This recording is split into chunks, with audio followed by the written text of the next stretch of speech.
Okay, it says we're gonna be reading today. With thought and blood, with love, show some love to my cuz. All my gangsters and my lords, without doubt. All my regular, you know what I'm saying, civilians, how y'all feeling, man? What's up, man? I'm loving, you know what I'm saying? Just send some love y'all way, man. We're gonna get back into this. The donning the mass of the Mayan belief of Christianity and the power of synchronism.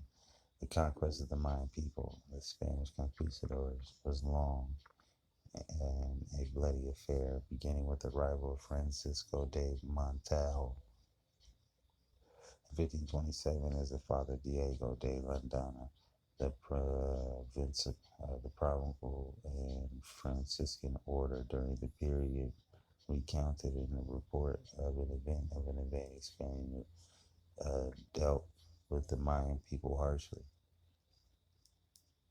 They used to torture, intimidation, and subdue the Mayan. They proceeded to use them to their advantages in any way possible. Slavery. After military control of the Yucatan had been established, the Spanish set out to conquer the Mayan people spiritually as well. The Spanish failed to understand the Mayan culture was a, a saturating spirituality of the Catholicism was for the Spanish. It was influenced every aspect of their lives and was deeply infused into the culture and into the lives that it could not be removed. Its first missionary practice resulted in the hybridization of Christianity, and more specifically, the synchronized version of the two religious syncretisms refers to the process of the culture, the natures of ideas of deities, and the practices of deriving in the historical distinct traditions becoming the reinterpreted and transformed in situations and cultural encounters and responses. The missionaries and the church officials launched the Inquisition of the Yucatan as he witnessed the natives adopting that the Christian God into their pantheon. Landana could believe that the only way that the Christians to thrive amongst the natives was to expatriate every vestige of the pagan belief. Delanda and other religious officials used torture and exact confessions of pagan practices from the Mayans who had converted beyond torturing those who practiced their native beliefs. Catholic officials ordered all Mayan codices gathered and burned and eradicated any written records of their religion and had been believed to be any substance.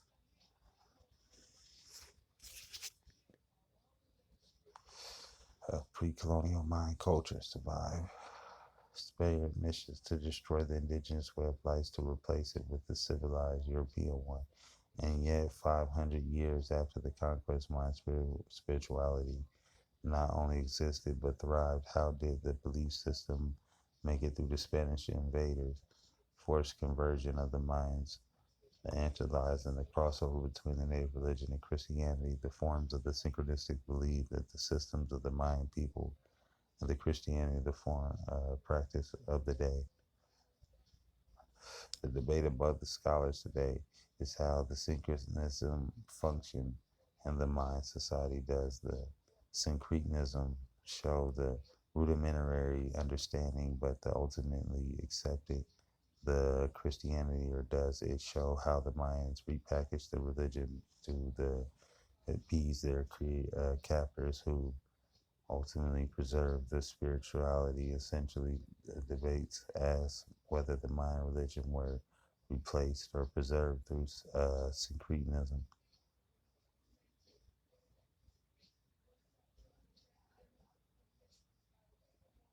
The main proponent of the replacement of the theory of Eric Thompson. Thompson argues that the ancient Mayan elites was becoming more civilized and already had a conquest of monotheism in early as the late classical period, and the common people, however, could not fathom,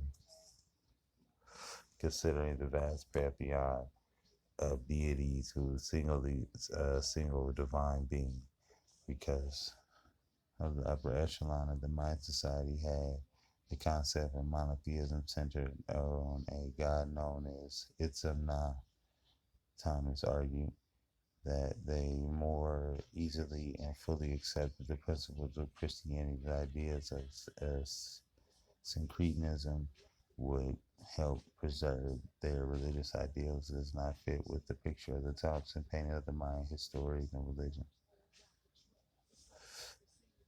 It has all disappeared from the modern Itzamna has all but disappeared from the modern Mayan hybrid religion, but the deities who would be most important to the lowest class, such as the god of the soil, are still venerated today. With it, what this implies then is that the elites of my society accepted Christianity more fully, and the Itzama name faded from the history because of this. The neo elite held onto the most important deities, not fully giving into Christianity, which in the new remains some form of this today. So already in a weaker social system, the prophecy of Shalom Balaam, the implications about the newcomers led to the discord among the population. After the arrival of the Spaniards, before the arrival of Montejo and the Spanish, the Mayans were already expecting and being the beginning of a new era. This had been multiple prophets in the century. My bad. Multiple centuries preceding the arrival of the European and Central America, such as Napakdun, Ahuapec, and Natsin Abun Chan, prophesizing that the new world would begin. According to the prophecy, Matapatun, we burn on earth. There is a rising with pride in the future. We burn on earth, having developed. We burn in a future time. The souls will see it will be fulfilled. There will be weeping over misfortune. Ahuapec, Nathan, Chan both prophesied the invaders would bring news of one true God. Ahuapec's prophecy went a step further. The literal transition of the Mayan text at the time when the sun is seen on high, Lord, then will be seen the governing on the earth within the Khatun for Ahu, the bearer of the true God. This is the reason they bear in mind the counsel, Lord. The master of earth comes to us. According to the earnest Moya, the prophecy declares one day that the sun will shine its brightest through the compassion of the omnipotent one. There will come those who are bringing news of God and the great affection I command you, O Itza. Yeah, wait for the coming of our guests, whom are the parents of the earth. The prophecy can be seen as the precursor of the Chalam Balam, going further than merely foreseeing the end of the age of the Maya.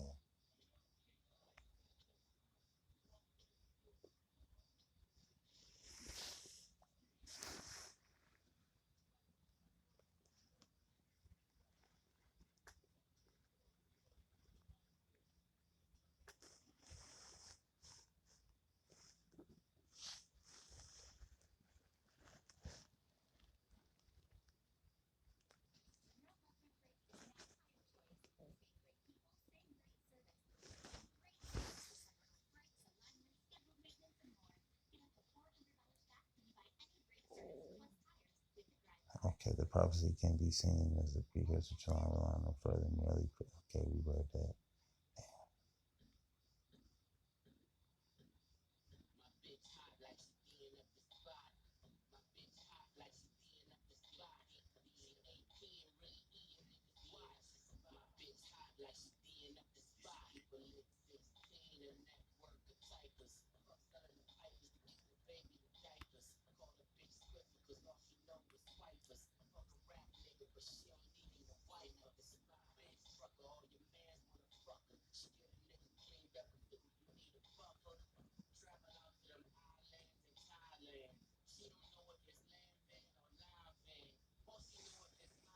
It says David Fletcher and Linda Seachy and the Mayan religion traditions have persisted into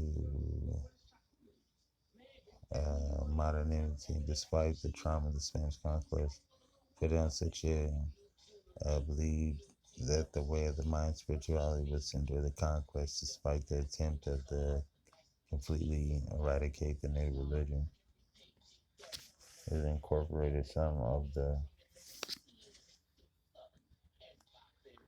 more superficial aspects of Christianity into indigenous beliefs. Certain aspects of the Mayan religion were well suited for the adaptation of the Fidel Sache explained the examination and the transformation of the world tree cross symbol of the Mayans in spiritual culture by using the archaeological evidence that they challenged Thompson's assertion that the lead Mayan religion had moved towards monotheism and that all implications of that argument that turn a strong endorsement on the idea of syncretism was highly favorable and preservable of the Mayan culture. Another scholar debates as Victoria Breaker points out the historic instance that the Mayan people adopted a small aspect of the Christian faith and merged it into their own ideas to encounter between the two worlds. Breaker explains how the Mayan people syncretized the different deities of Christian religions and figures for her, and the Mayans preserved the worldview through the syncretism. McLaren researched the term of the Spanish conquest upon the modern Mayan society led him to the conclusion that the Mayan spirituality was to preserve by donning the mask of Christianity in order to survive the threat of cultural genocide. He argued that despite the number of Mayans who poll as Catholic, they are in fact practicing the indigenous belief systems under the veil of Christianity through the redesignation of the Mayan gods as saints. The Mayan people preserved their cultural values and avoided the wrath of the Spanish missionaries. McLean strengthens the social argument for the preservation of the indigenous beliefs rather than their replacement.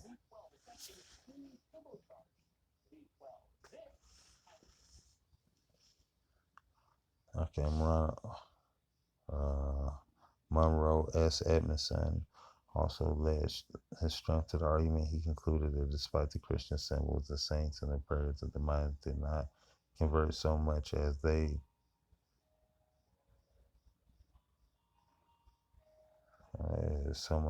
adapted to this situation and using advice such as the use of the cross and the heart sacrifice to illustrate how the Mayan people incorporated the elements of the Christianity into their rituals and how they showed that the syncretism that can be used in both sources of the modern society and nativistic, according to the Edmondson, and the incorporation of the Christian aspect of the Mayan religion and preserve the core religions and values of the Mayan people in form of resistance. Okay, all of these scholars are grappling with this, how the syncretic belief of the system of the Mayan people adopted to have integrated Christian symbolism, Christian names, Christian practices into the way of life. But when one of the watches the practitioners, they observe a difference in native beliefs. They leave the Taj or the offering for the saints who have taken the place of the pantheon gods. They have meld the symbolism of the cross, which they have their own idea of the world tree from the Mayan creation myth and the historic trend of the Mayan religions take on the superficial aspect of Christianity. Mayan Catholicism is transmitted as the impulses of Mayan spirituality affirms as a cultural identity that the yet remains a conservative and commitment to a protective church, yet the necessity of survival facing the fear of cultural genocide by the Spanish military require wearing a mask of Christianity, the possibility of transmitting a deeper Mayan cultural value.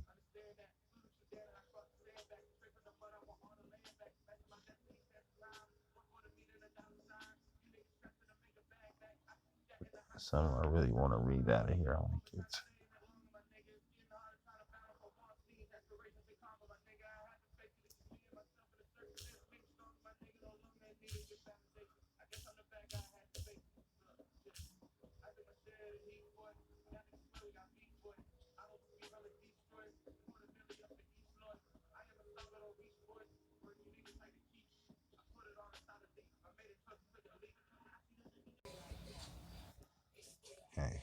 got certain symbols. We're gonna go with Dionysus, Greek, Roman,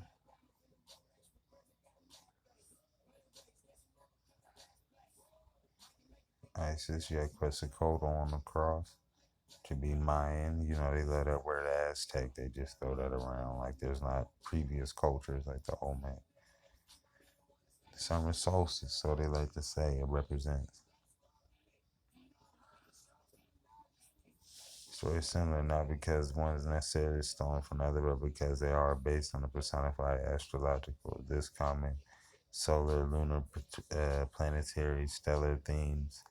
This does not mean none of the figures are based on some extent of a real people, just they have been uh, severely misled by religious institutions and accepting us to interpret the stories literal.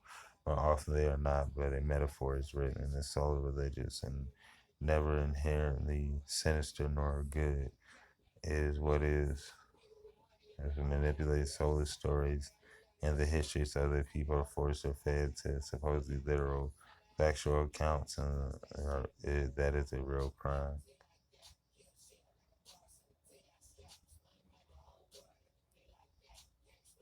Uh, so the asset deity who remains the feather serpent god of the air and the sun god is the benefactor of their race who is instructed us to use agricultural methods and the like according to the count of Quetzalcoatl was divided from the country by superior God, and on the reaching the shore of the Mexican Gulf he promised his followers that he would return and embark on his magic skiff for the land of Talpan. The great brighter serpent is the most powerful figure in Mexican. So you can see this is who they say they big on me. Big.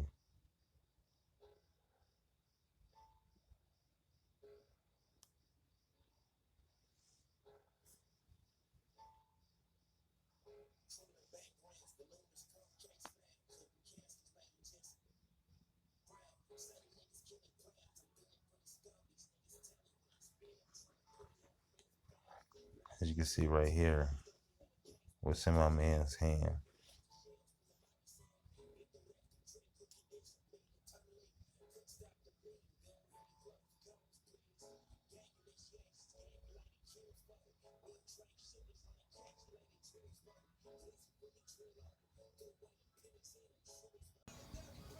As you can see, we got Quetzalcoatl going through a bloodletting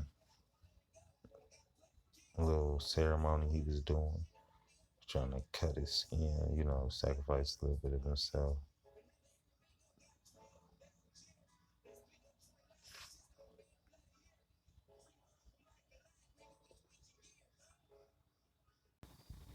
This is what Quetzalcoatl was painted as.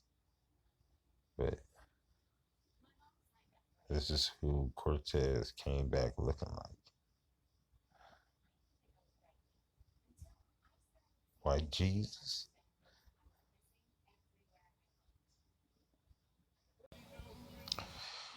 Says Guerrilla de la Castas, the Cats War. The efforts to shift the ranching sugar production required to commercial takeover in the private lands of the southeastern arenas of the peninsula. However, the Franciscan missionaries had not yet successfully penetrated the area and remained occupied by the indigenous campesinos who had resisted uh, agrarian land management, tribute payments, and forced labor and religious conversion. Yucatan favored the federalist approach of governing involving the election of government officials to each region versus the centralized constructive model whereby the state are little more than administrative departments with appointed governors operating under the centralized rule of Ricker. Competition between the Federalists and the conservative governments in Mexico gave rise to a continued instances of rebellion in the Yucatan. Indian frustrations about the unequal labor, high taxation, and ladino control over land use were primary factors in the onset of the Guerra de las Castas, the Caste War. However, the idea of the caste war was large between the where was the caste war implies that the conquered Mayan speaking people constituted a coherent ethnic group who rebelled against Spanish and Ladino forces.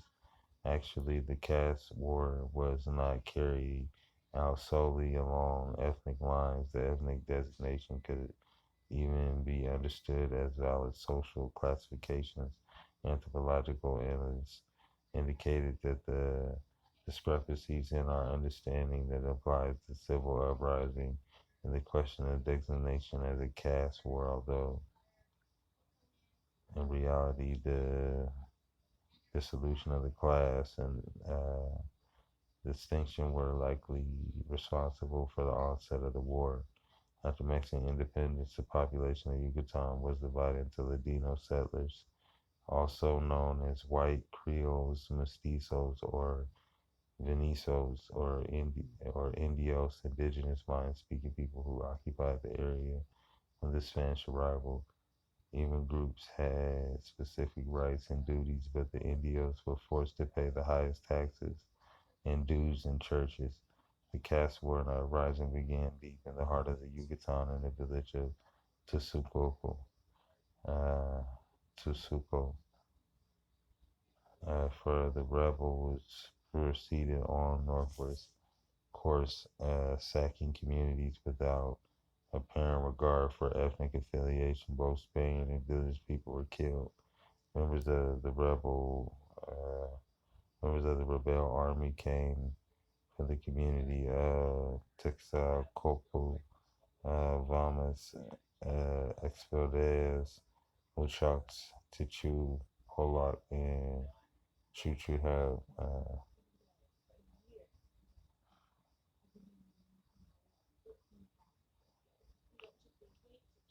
These sites are located in the southern regions of Valladolid, Tsuco, and Sotua, areas that had most effectively resisted the pressure of Spanish colonial reform and retained indigenous social and political and economic structures.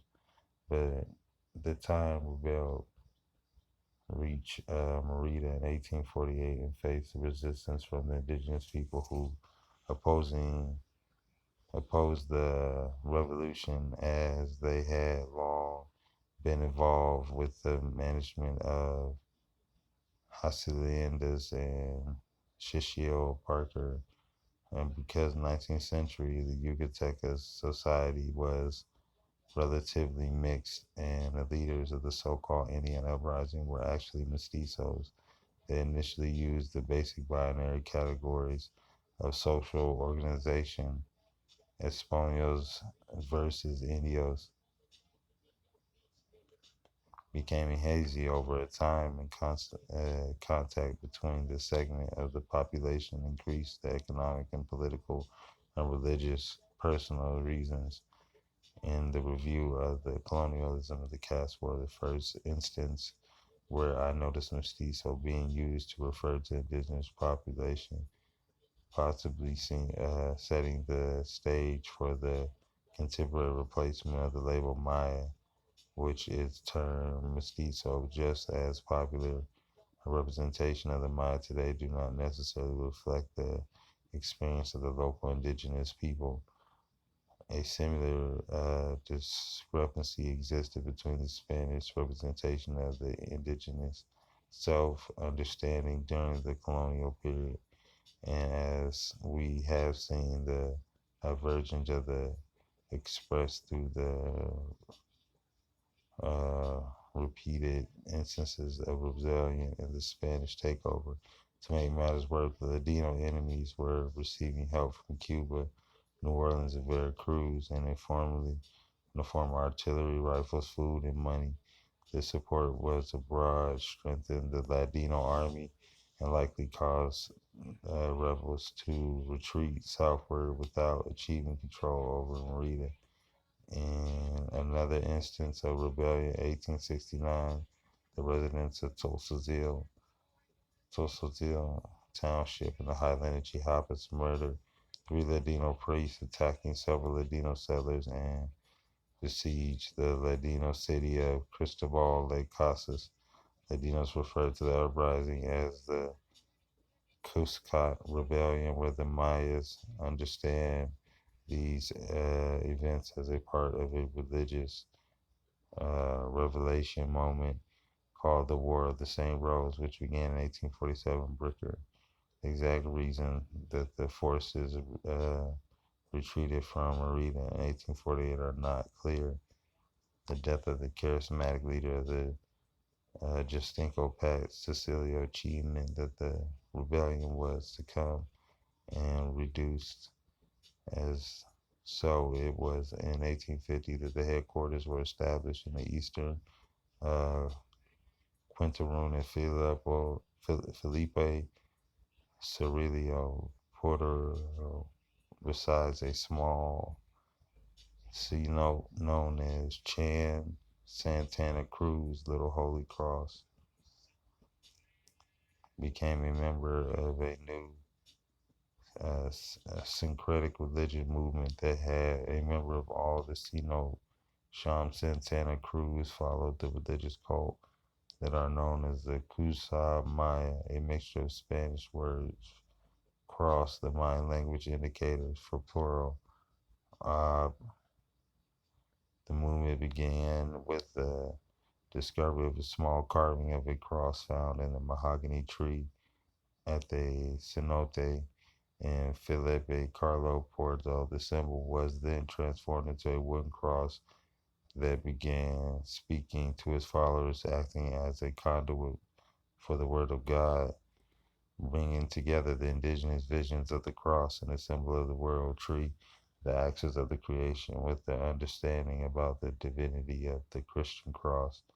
The Cruza Maya worship the talking cross, and the first talking cross spoke through the ventriloquist Manuel Noir, but the Juan de la Cruz, who was best known interpreter of divine messages, talking cross were often displayed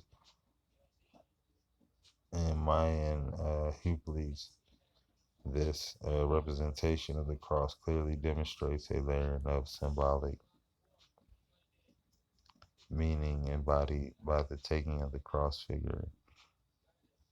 Uh, Francis, I think that's what this says, Pharisees.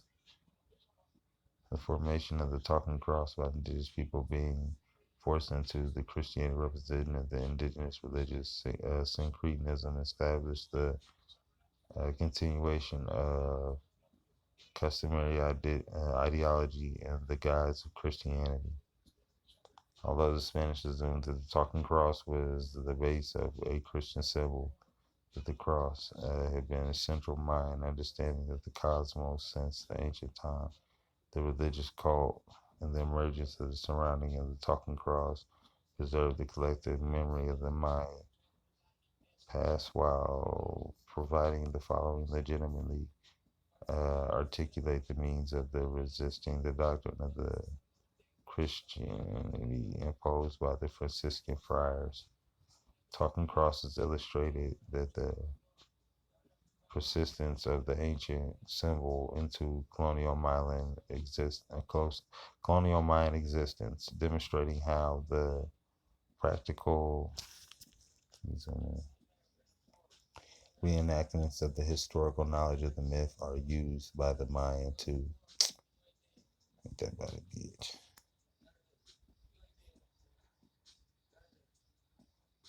Reenactment of the historical knowledge of the myth are used by the Mayan to ensure that the perpetual recreation of the cosmos and the comparison of the Kusab religion and the symbols with those in the Aegean today suggests that the people of the Chican may be descendants of the indigenous people who relocated into the region of the when the Caste War originally ended in 1901.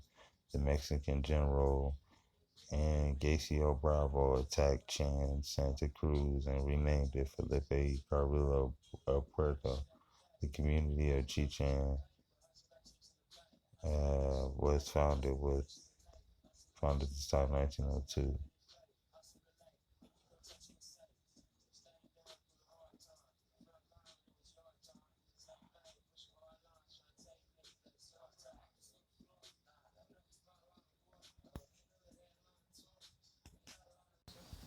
They said the Southern Cross.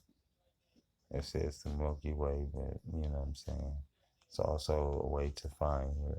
Follow the X of the Southern Cross in the sky. We went over in past videos. Look, check it out. You feel me? Let's keep it moving. There's also one. Okay, it says the day of the Christian cross on May 3rd also coincides with the celebration of the Mayan cross. This is where the merge of the celebration of the Holy Cross, which runs from April 27th to May 4th, coincides with the belief of the day of the Yom Chop, Lord of the Rain. Bless us with the rain related to the crops, the fertility of the land, and consequently to the life and the reproduction of the community. It is represented in Sabia, the Mayan deity of the four cardinal points that they were already venerated before the arrival of the Spanish. The cross also had great importance in 1847's rebellion against the Duzos. The Duzos are the white Yucatos, known as the Caste War, which had proposed of the recovering of the autonomy of the Mayan people. According to the oral traditions, it is said that in 1850, when the Mayan Yucatecs were losing the war, a cross appeared engraving on the mahogany tree, and Juan de la Cruz uh, interpreted a message which informed the plan.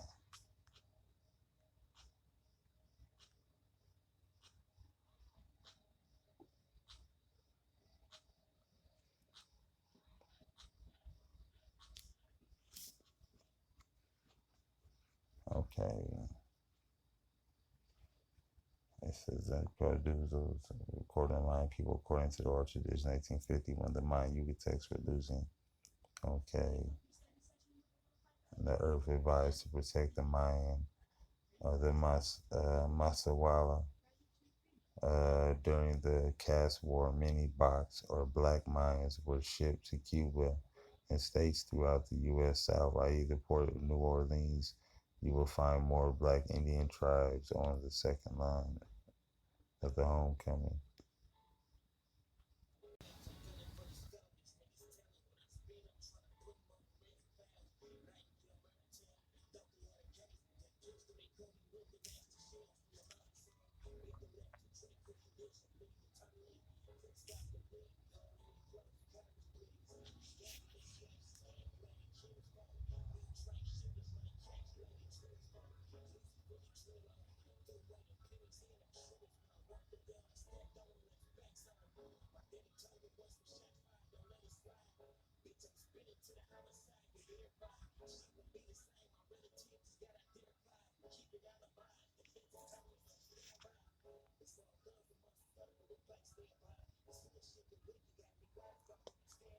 Through the Guatemalan colonies in the recent history, individual Mayan Indians are well as whole Mayan communities have been assimilated themselves into national society. Both individual communities have been attempted to reclassify themselves, shedding a distinctively low prestige Indian status and adopting a mestizo, or a civilized though non-Indian term for the term for themselves. Indeed, many of the individual Indians have successfully recategorized themselves as Ladino members of the nationality oriented Hispanic high status ethnic group, which the nature of the ethnic change and why the Indians assimilating into the national society of Guatemala. Do the residents of an indigenous Mesoamerican community cease calling themselves indigenias and naturals, and instead of calling themselves mestizo class media and the Guatemala is awake the change in the economic conditions and awake the change of their ideology, and the paper explores the nature of the ethnic category. It just sound like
archaeologists in Mexico said Tuesday they identified a ship carrying Mayan people into virtual slavery in 1850.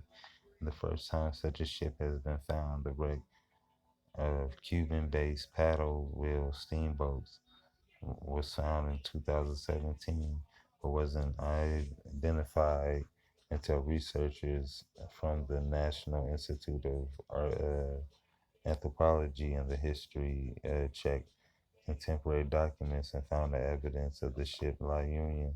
And the ship was used to take Mayan captives during 1847 and 1901's rebellion and the War of the Caste to work in the sugarcane fields in Cuba. Slavery is illegal in Mexico and at the time, but the operators of a small ship had reportedly brought and seized and captured the combatants of deceived Mayas left landless by the conflict to the sign of the contract workers often in Cuba, and they were treated like slaves. La Union was a trip in Havana in September 1861 when the boilers exploded and sank once important Yucatan port of Sasal. Is the Institute of Archaeologists in Helena Barbara. And Minichi said that the inhabitants of Sal had passed down through generations the account of the slave ship, and uh, led uh, one of them led researchers to it. And the grandparents of the great grandparents, the grandparents of the great grandparents of the habits of the South told them about a steamship that took away Mayas during the War of the Caste. Barbara Mencici said, as one of the people in Sasau who saw how they led the Mayas away as slaves, told his son that then he told his grandson, and it was a person who led us to the general area of the shipwreck. The identification was based on a physical remain of a wooden hull in the ship wheel, whose timber bore the signs of a fire, and those whose the boilers exploded in the location of the wreck. Also consider that the contemporary accounts of the accident, which killed half of the 80 crew members and 60 passengers aboard, and the terms found the silverware which was embedded with the company and the operator of the name of the ship. In 1860, the ship had been caught in the neighboring Campeche state, taking aboard 29 miles, including children as young as 7. Authorities prevented the ship from leaving, but clearly they didn't keep the trade from continuing. Mines were often transported on ships which were taking Sasal fibers and paying passengers to Cuba. Sasal hequin were fibers used in making rope and were usually harvested by the Mayas working in surf-like conditions on a large plantation in Yucatan. Unclear that there were any Mayans aboard the ship's last voyage. The records are unclear because the Mayans would probably have been listed as cargo and not as passengers, and the ship may have been tried to conceal their presence. Barbara Nisichi noted that the captured Mayans combatants were frequently sent to Cuba, and where many never returned. Each slave was sold to a middleman for 25 pesos and resold to them in Havana. Much of the 160 pesos for men and 120 pesos for women. She said, but the next stage of research will be involved trying to find the descendants of research and plan to travel to Havana, where the neighbors call uh,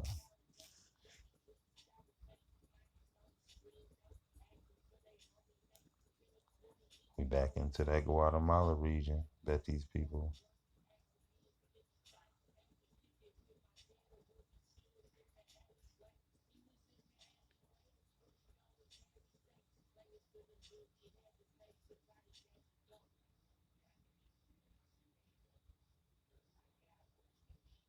These people, some of them could be descendants of the Mayan who were taken by forced deception. She said researchers have researchers have been done on the Mayan people and known that the grandparents of the great parents are and launched North American last indigenous revolt to the lower Yucatan Peninsula in 1847 to fight against the dominant by the white and mixed race Mexicans who exploited them. These Mexican governments fought the bloody rebellion and brutal repression and could wipe out the last resistance until 1901. And the ship that was found 2 miles of kilometers south has been identified. So now that we got that information,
all right, there we go. Screen be freezing sometimes. But we back.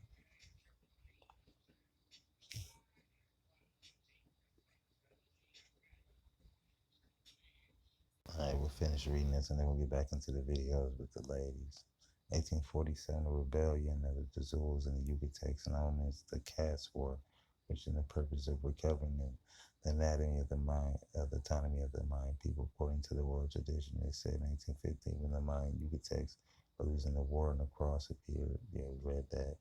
During the Caste War, many box or black Mayas were shipped to Cuba and states throughout the U.S. South, i.e. the ports of New Orleans.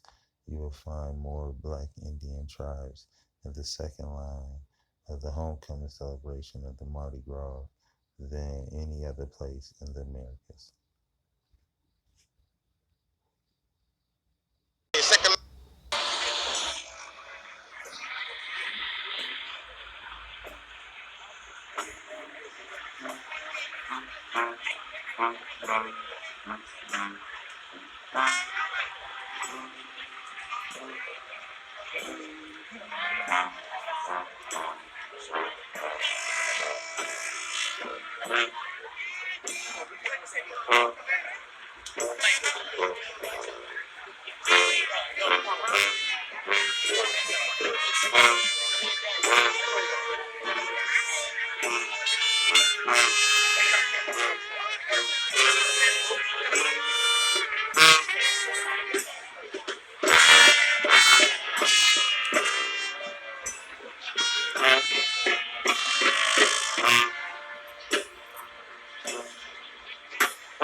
lot of special traditions in New Orleans, but one of the most unique is the second line.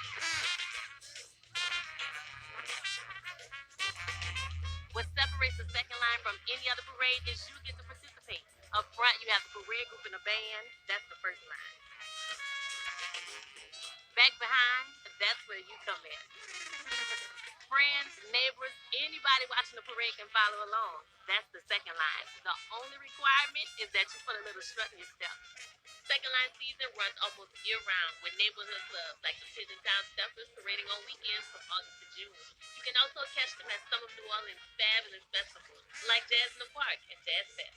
Grab your umbrella and your dancing shoes and hop in line. I'm Fresh Johnson with another episode of Go Nova TV.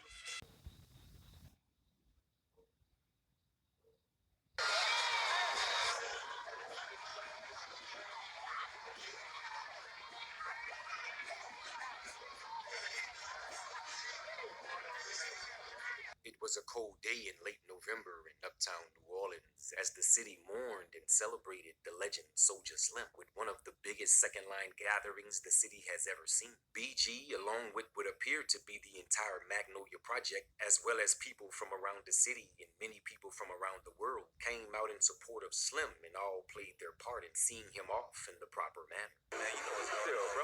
Represent.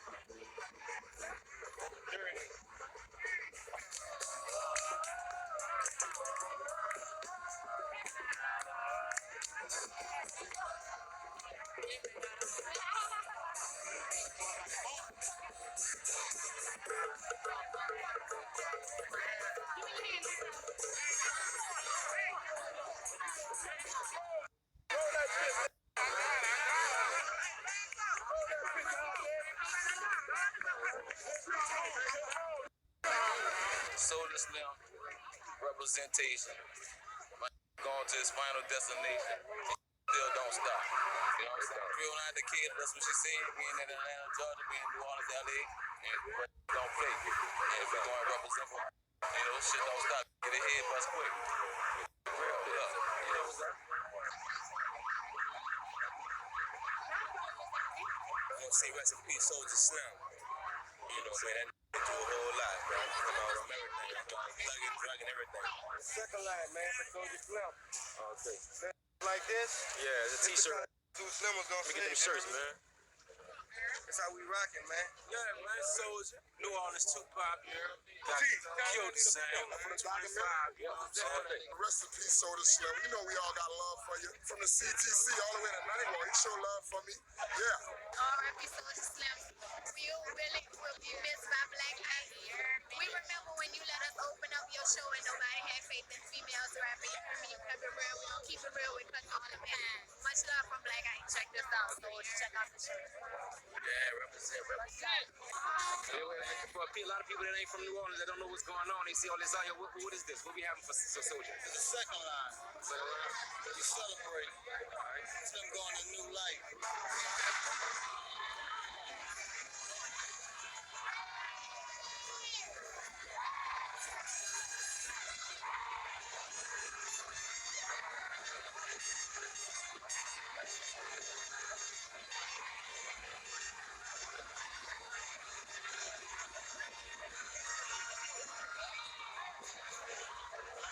Pretty as hell.